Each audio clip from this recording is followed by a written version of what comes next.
এবার আমি তোমাদের সাথে একটা বাটার রেসিপি শেয়ার করছি, ঠিক আছে? তো চলো দেখি সেটা কি।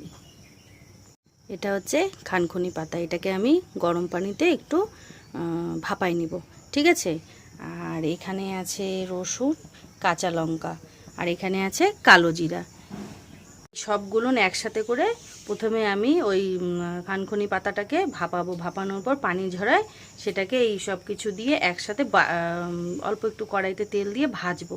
ভাজার পরে কি করব সেটা তোমাদের পরে দেখাচ্ছি, ঠিক আছে? চলো দেখো, এভাবে করে আমি পানি ঝরায় নিলাম, ঠিক আছে? পানিটা ঝরবে, তারপরে কি করছি দেখতে থাকো। একটা কড়াই বসালাম, বসানোর পরে এটাতে অল্প পরিমাণ তেল দিলাম, ঠিক আছে? তেলটা গরম হবে, বাকিটা পরে দেখাচ্ছি। এখানে দিয়ে দিলাম রসুন আর কাঁচা লঙ্কা, এটা হালকা হালকা ভাজা হবে, ঠিক আছে? তারপরে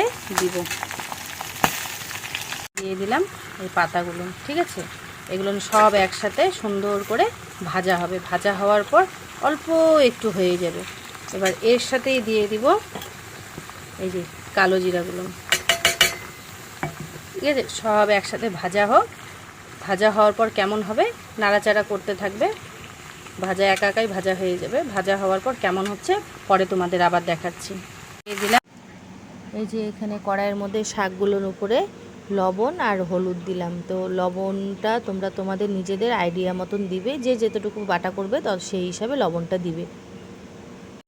সব কিছু দেওয়ার পরে এভাবে নাড়াচাড়া করতে থাকবে, গ্যাস কমায় দিয়ে আস্তে আস্তে করে ভাজতে থাকবে। ভাজতে ভাজতে ঠিক এরকম হয়ে যাবে, আস্তে আস্তে পাতাটা অল্প একটু হয়ে যাবে, ঠিক আছে?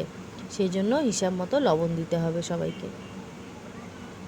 আর তোমরা কিন্তু অবশ্যই যে কোনো বাটা শিলপাটায় করার চেষ্টা করবে আসল স্বাদ পাওয়ার জন্য।